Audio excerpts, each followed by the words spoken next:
Welcome to Taste of Truth Tuesdays, where we'll be serving up bite-sized conversations on all things fitness, nutrition, mindset, and spirituality. So grab your headphones and get ready to taste the truth with us every Tuesday. Subscribe now on your favorite podcast platform because every bite counts.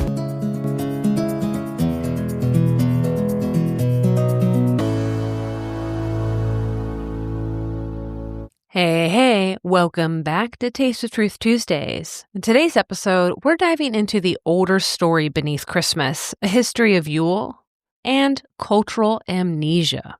Because, every December, the same argument erupts like clockwork. Christmas is pagan. No, it isn't. Stop lying. Actually, it's Saturnalia. Well, no, it's Jesus' birthday. And I'm sure if you're like me, you've heard all of this before. Podcast listeners, in the show episode blog, I have a photo that is the typical Christian calling other Christians out. Is Christmas biblical? In the New Testament, Jesus nor his disciples celebrated his birthday. None of the early Christians celebrated his birthday. This holiday, according to the church father Origen, is pagan in nature. If you want to read the rest of it, please check out these show notes because that's where a lot of fun photos are going to be for the whole episode. And honestly, that whole argument itself is the least interesting part. And my intention behind this episode is not to cover the same old tired themes you always hear, but to weave in old traditions, stories, and myths into how we navigate winter in our modern times. Because long before doctrine, people were already gathering at midwinter, lighting fires, sharing food, hanging evergreens, leaving offerings, watching the sun closely, trying to survive the longest night of the year. And most of what we now call, quote-unquote, the Christmas spirit, the lights, the feasting, the greenery, the warmth, even the winter gift-giving, is older than Christian theology by centuries. And yet, when I converted to Christianity in 2022, none of that felt magical. It actually felt dangerous. So my first Christian Christmas, it was only a few short months into my short-lived Christian phase. And man, when December arrived, I suddenly found myself terrified that Christmas was pagan, demonic, and spiritually contaminated. I burned books, for real. I threw crystals away. I cleaned my home like I was preparing for divine inspection. I interrogated every decoration like it might be opening a portal to something dark.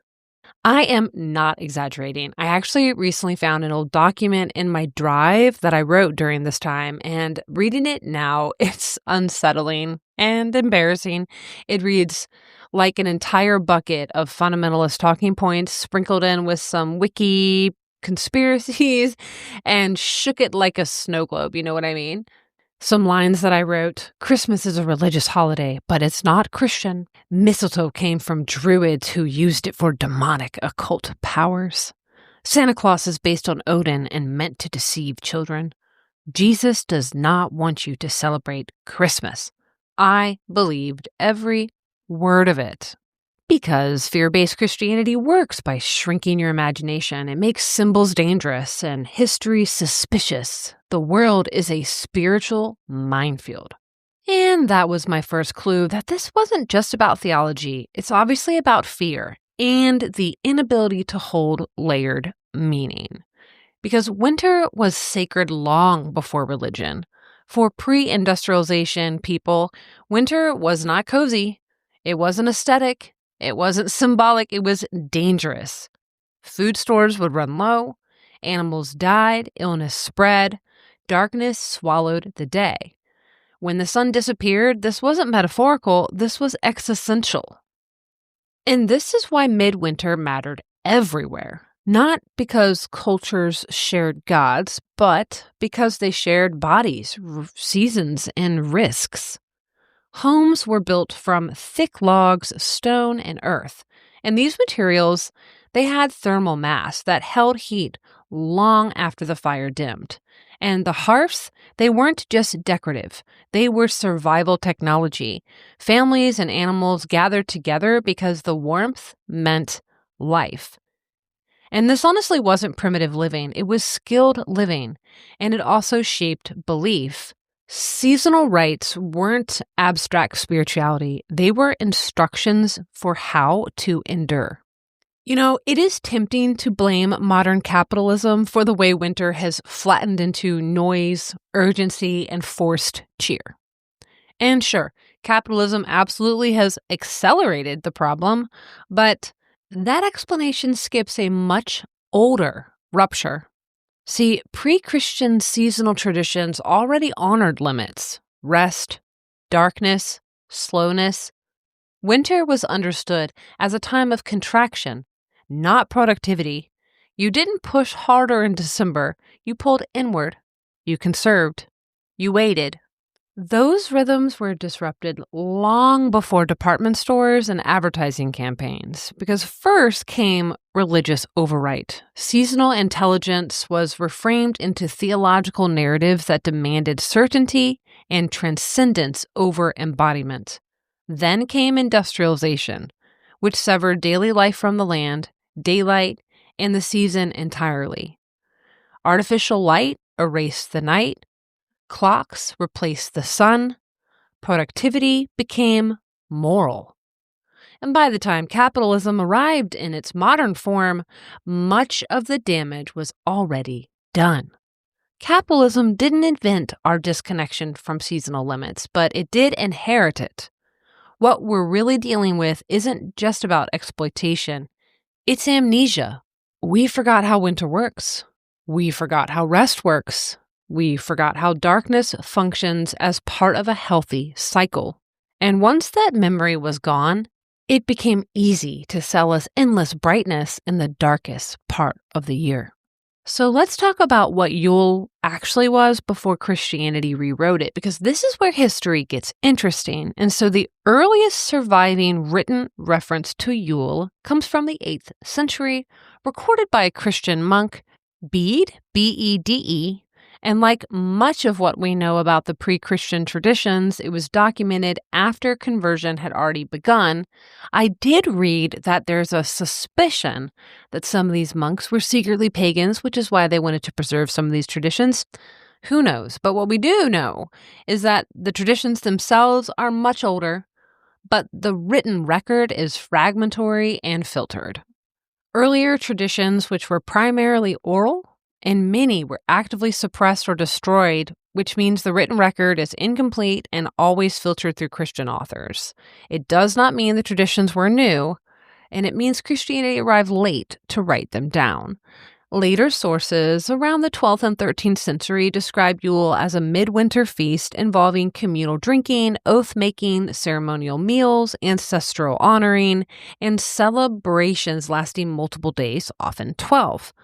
But by the time of this writing, Christianity had already reshaped much of Nordic life, yet the seasonal patterns he records remained strikingly consistent. So unfortunately, the record is not pristine, but it is consistent enough to tell us this. Yule was a land-based seasonal response to winter, practiced long before Christianity, and remembered imperfectly afterwards. So when people talk about the 12 days of Christmas, they're unintentionally echoing Yule, not the Gospels. So what I do understand is Yule was never one thing or one specific date. Some communities marked the solstice itself. Others observed the day before it. Others celebrated after, and January, once the sun's return was more perceivable. Yule could last for days, weeks, depending on the latitude, the climate, and local conditions. This diversity wasn't really confusion, it was more like responsiveness. It was alive, it was flexible, movable. Seasonal traditions bent to the land, not doctrine. And that flexibility is one reason they survived so long. Yule wasn't only about gods, it was also about ancestors, the dead, offerings, and the household. Midwinter was understood as a liminal time, so a time between spaces, when ancestors drew near. The boundary between worlds thinned. Homes became places of hospitality, not just for the living, but also for those who came before. Offerings were left, food, drink, light like candles. And we still do this even if we pretend it's just for the children. Milk and cookies for Santa didn't come out of nowhere. They echo something far older, leaving nourishment overnight, acknowledging unseen visitors, and participating in reciprocity. The modern story makes it cute, but the older story is what makes it sacred. Across Northern and Eastern Europe, winter solstice was associated with feminine figures of light, fertility, and renewal. Many who traveled the sky, and Baltic traditions, Sol, carried the sun across the heavens. And among the Sami peoples, we have Baiwe, Beiwe, who rode through the winter sky in a sleigh pulled by reindeer, restoring fertility to the frozen land. Darkness wasn't evil, it was seen as gestational. The womb is dark. Seeds germinate underground. Transformation happens unseen. And that imagery didn't disappear, it migrated. And not just as theology, but also as habits, as when people rested, what they cooked, when they gathered, what they lit in the dark.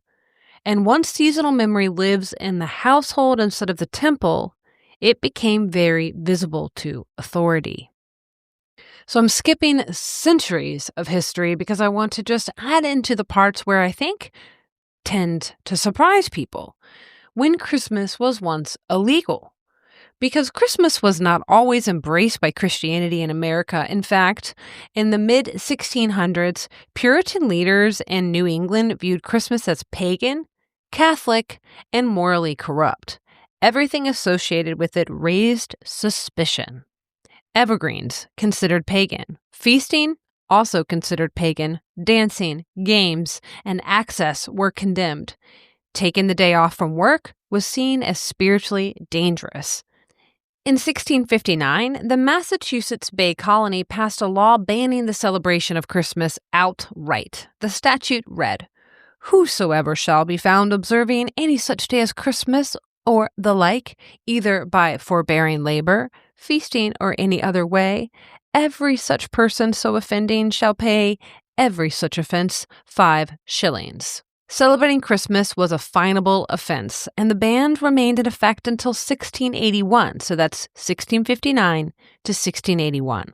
That's 22 years, and even after it was repealed, many New England towns treated December 25th as an ordinary workday well into the 1700s. Early American Christianity did not preserve Christmas. It straight rejected it. And yet, winter rituals have a way of surviving rejection, because now we're at the part where Christmas quietly returns, and it didn't re-enter American life through theology or a church decree, but through households. In the 17 and early 1800s, winter customs persisted in small domestic ways. Evergreen branches were still brought indoors, candles were lit in the windows, food was shared, and stories of winter figures and gift givers circulated quietly within families. These practices weren't organized or ideological. They were inherited, passed down the way people pass down recipes, songs, and seasonal habits, especially in communities tied to the land, season, and home. And they survived because they worked. They made winter bearable. They gave rhythm to darkness. They anchored people to memory and place. And over time, these household customs accumulated. By the mid-1800s, Christmas reemerged into public culture, not as a restored Christian holy day, but as a reassembled seasonal festival shaped by folklore, family practice, and winter necessity. Only later was it fully absorbed, standardized, and commercialized. And that shift from household memory to mass reproduction, well, that changed everything. And now we're going to talk about Santa Claus, commercialism, and my mom's Coca-Cola bathroom. Because Santa is one of the clearest examples of what happens when a household tradition gives way to mass culture. Podcast listeners, in the show blog, I have some really cool photos of what earlier versions of Santa look like, because it's not like what modern day mascot is. We're talking Odin, we're talking long robes, staffs, hoods, sometimes thin, sometimes kind of creepy, eerie, often dressed in green, brown, or sometimes deep red. And these figures echo older winter travelers. Like I said, Odin riding the sky, spirits roaming during Yule, and ancestors moving close. This transformation accelerated in the 1800s when American illustrators and writers began merging European folklore with newly invented holiday imagery. And by then, Santa took shape again. What's kind of cool is a photo is posted in the show notes blog, is my husband and I found a reproduction Santa figure based on an 1897 illustration. He's dressed in a long green robe, he has a staff in hand, and it's more like this Father Christmas vibe. He's got a pipe. This is very common, especially in Germanic and Scandinavian traditions, where the winter gift giver was closer to the folkloric spirit than a cozy grandfather. Seeing him in this deep forest green with that hood, this like old world posture, makes it obvious how far the modern Santa has drifted from his roots. And in the show notes blog, I have a timeline of Christmas Yule figures found in England. I don't know how historically accurate it is, but I thought it was kind of cool because it shows how it goes from Odin to Father Christmas to Santa Claus. And so by the 1900s, it's Coca-Cola who standardized him. The red suit, the white trim, the jolly, brand safe. And when I was growing up, this wasn't abstract. My mom worked for Coca-Cola when the company was based in Richmond, Virginia in the early 80s. My first word was Coke. Coca-Cola wasn't just a brand in our house, it was part of the atmosphere. My mom loved Coca-Cola decor. We had Coca-Cola signs, collectibles, and even a full bathroom. At that time, it just felt normal, cozy, Americana, traditional. I didn't realize until much later, till really when I was making this episode, how completely my sense of quote-unquote holiday spirit had been shaped by corporate nostalgia rather than ancestral memory.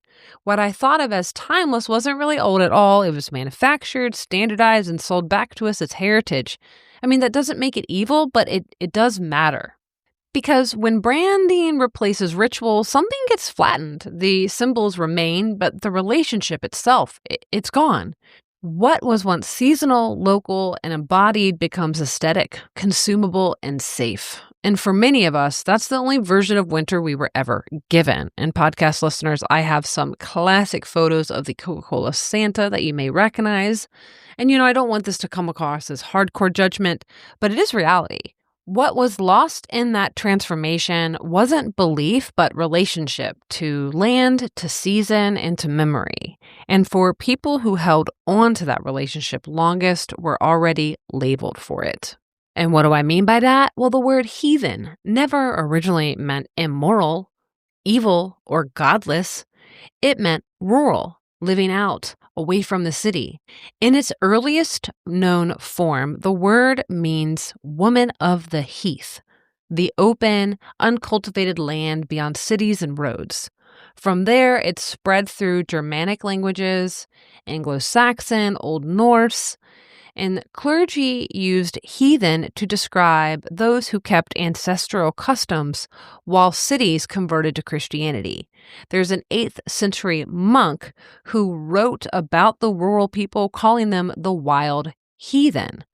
Offerings to trees, sprigs, and stones were condemned as sacrilege. Over time, heathen merged with the Latin word paganus, Paganus, which means rural dweller. And so what began as a description of people who would not leave the wild became a moral accusation. The fear was never really about gods. Paganism, heathen, was never about a belief. It was about those who lived on the land that refused to be controlled. So what actually happened and why the old ways are calling us back? So the same patterns repeat across centuries: suppression, survival, absorption, and forgetting. But we need to be honest about what that suppression really looked like. This was not a gentle handoff from Yule to Christmas, is what I'm referencing. It wasn't a mutual exchange. It wasn't a respectful evolution. Christianity did not simply reinterpret older traditions. It destroyed them wherever it could. And this is not rhetoric. It's history. Historian Catherine Nixie documents this process in The Darkening Age. Early Christianity treated pagan traditions not as ancestors, but as enemies. Temples were smashed, Statues were defaced, sacred groves were cut down, libraries were burned, seasonal rites that had structured life for centuries were criminalized. This destruction was not hidden or accidental, but it was celebrated. Christian writers praised the demolition of temples. They mocked the old gods as demons. Beauty, pleasure, ritual, and joy were reframed as moral danger. Festivals became obscene. Feasting became gluttony. The body itself became suspect.